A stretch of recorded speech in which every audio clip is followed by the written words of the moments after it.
something that we're very actively involved in and we're committed to. And if you're doing good things, we'd love to hear about it as well. Tonight, being that we're focused on hockey and the theme of hockey, what I wanted to do is I wanted to focus our commitment in recognizing gliding stars. So my son has grown up playing hockey with the Himmel family. And Bill, unfortunately, isn't here today.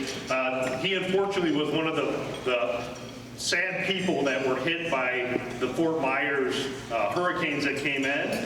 And so he took off Sunday to go down to Fort Myers to see, what the impact of the damage of what his property was. But Jody is here as well from Gliding Stars, and ours is right here in Toledo. And why don't you tell us a little bit about Gliding Stars? What have you guys been doing? What is the program about? These people may not be familiar with it. How many people here have heard of Gliding Stars? Anybody here? Okay, there's a couple of us. Cool. How many of you, is it on? We pipe it up. Yeah, Don. Okay. How many of you have ever been on ice skates? Been on ice skates. Been on ice skates. How many of you are very good on ice skates? Just there's a couple in the back, right? Yeah. You guys in the back. Yeah. So Gliding Stars is a program for special needs children and adults where they can spend an hour on Sunday from September, this year we're not starting until October, but from September to March, on the ice for 1 hour to 1.5 hours, getting, I call it the cheapest therapy for my son, the cheapest therapy that we do. They spend 1 hour every Sunday skating in many different forms. As you can see, we have stars that have walkers. We have stars that are able to skate by themselves. You may even see my son in his wheelchair on there. So we have many stars who have many different abilities, and the abilities that they have to skate or to participate in a normal activity like their normal peers. We've had stars as young as 2, and we have stars that are as old as 35. So we have quite the range of stars, and for every star, there's at least 1 to 2 volunteers that skate with them every week. So on a normal season, we have 35 stars. 35 is about the most we want to take because then you average that we have 1 to 2 volunteers for each star. So that's a lot of people, on the ice at one time. They're broken down into 3 groups, beginner, intermediate, and advanced. And in those groups, they practice routines that they then can show off to their family and friends at the end of March. So a little bit about the program and how it got here. Bill was taking his daughter Lily down to Findlay every Sunday in 2008. He wanted to bring the program here because Findlay's quite the drive from Toledo for some, but Bill didn't mind because it was a passion of his, because skating is a passion of his. So he drove Lily all the way down to Findlay. And in 2008, he approached 5 parents about bringing Gliding Stars to Toledo. Those 5 parents were the driving force to bring Gliding Stars to Toledo. And so in 2009 was our first year of skating here in Toledo. Bill's daughter was able to skate with us for 1 year before she passed away. Even though Lily passed away, Bill and Terry have still continued with their passion to be able to allow the rest of the stars to skate every Sunday for the last 12 years. I had to think about doing math. I'm a human resource director. We don't have to do a lot of math. I am lucky that my son has been able to skate since the beginning. As the hockey player said, these children and adults never have a bad day. They have a positive outlook every time they walk onto that ice. They see their volunteers, and these kids' face light up like it's Christmas morning every Sunday, because they build relationships with those volunteers, their families, their friends. So not only is this therapeutic for them, but it's also a social activity for them. It's doing something that their peers at school are able to do, their friends at school are able to do, their siblings are able to do. And we've been able to bring that to them to provide an outlet for them to do something that typical kids get to do. So if the people that are here today, if they knew somebody that this might be of interest to them, how do the people who want to be the skaters, how do they find out about Gliding Stars? Or even if somebody here tonight wanted to find out about like volunteer opportunities, you know, where do they get more information? So unfortunately, I did not have enough table tents to go around to every table, but I have some on each table. So there's information on there, but it's glidingStarsToledo.org. You can find out information about the program, how to get a star enrolled in the program.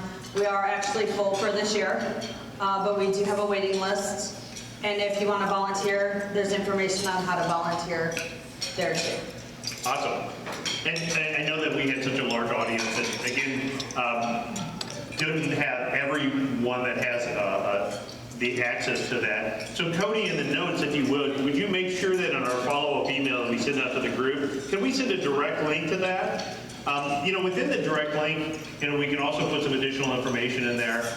You said that you've got a waiting list, but it's, you know, again, it's an area where it's a good idea to get on the waiting list. But, you know, just like any other organization, always looking for volunteers. So, you know, if you've got some time that you want to spend to come out, that's where you said about 2 volunteers per youth that's getting on the ice. And even if you can't commit to every Sunday, but you know that you can commit to 2 Sundays a month, please reach out to us, because there may be somebody that can't do the other 2 Sundays. So we can take you and the other volunteer and match you up with a star, and that works. Because as you know, your son can't be there every Sunday because of hockey. So we just, you know, kind of slot people in based on where their availability is. Yeah, the other thing that I would say is I know my ankles get pretty sore when I get on the ice, because I'm kind of old, and I'm worried about falling, right? So I'm the guy that's kind of going, and, you know, my kid will come zip by me and fly by me. So getting on the ice, I know almost everybody raised their hand, they've been on the ice before, you know, but if getting on the ice isn't the thing for you, just again, as somebody who serves on other boards, as you know, the president at PUS, and knowing Bill and knowing, you know, your organization, even if ice isn't your thing, if your talent is serving on a board or your talent is running a committee, you know, my wife is, you know, for PUS running committees. You know, she's got enough other things that keep her busy with hockey and scouts that she serves on a couple of committees. These are all things that if you want to learn more, I'm sure they're always looking for people that, you know, want to help out and continue to help out some of our youth locally. We need off-ice volunteers, someone to help get the equipment ready for the stars, to get them on the ice, or to help get the equipment off the ice. It's a lot to get 35 stars on the ice every Sunday.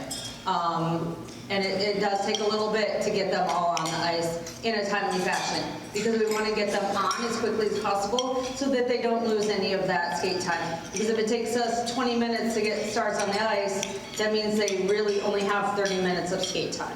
Yeah, I know they're racing the door, and that Zamboti's coming out no matter what. That is your ice time. That is our ice time. How do you use it? Ice time is the most expensive thing for us. Yes. So. Very valuable time as well. Yes. Any other final thoughts maybe about Gliding Stars, or anything else that you want to share with our group tonight? I think it has been one of the most rewarding things for me personally, to see the stars on show day, because they're so excited to show off their talents to their family and friends. I think you've been to a show. There's really not a dry eye in the house when you watch them skate and you watch them. They've worked so hard all season and then they go out there and they're waiting for your applause, they're waiting for your cheers. And you see the smiles on their face because they know they've done such a great job. And that's what they've worked for all season. Yeah, good stuff.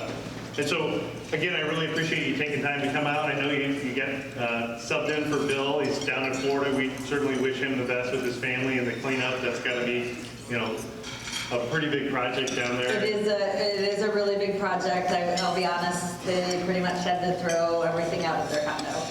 Yeah, unfortunately, that Fort Myers area is a tough area. There were a couple of these that, as she mentioned, and Jody talked about, the gliding stars that are on the table. One of the other ways that you can always help people, if you don't have time to volunteer, is money never hurts, right? Money never hurts. Money never hurts, absolutely. They have their Venmo information on here. I'm going to put the Venmo information, this one, on the front registration table. So if you don't have one of these cards at the end of tonight's presentation, you can get their Venmo information on the front registration table. And Cody, if you send that out in the follow-up email, if you want to do a link to that, what I would do is I would, hopefully encourage the group that's here tonight to get involved like we are to try to make a difference. What we would like to do is we'd like to donate $1,000 to help out with this season. Appreciate it. And we would really encourage anybody here to try to match any dollar amount that you feel comfortable, because it helps with skates, it helps with helmets, it helps with Gatorade and everything else. So I will tell you, our goal is to build the Stars their own locker room, where they have their own entrance, where we can keep our own equipment. They don't have to try to get through, sorry, no offense, all the hockey players, getting into the locker rooms. They have their own bathroom, so they don't have to use the locker room bathrooms. I'm just being honest here. I'm not a hockey mom. I get it. I'm a hockey dad. I totally get it. I understand. So that is our goal, to raise enough money to help build a new locker room for I love it. Stars. I think that's a good goal. Hopefully that gives it a little start. Yes. Hopefully you guys help kickstart that goal with theirs. Jody, thanks so much. Thank you so much for having me. I appreciate it. Yeah, have a wonderful night. Thank you.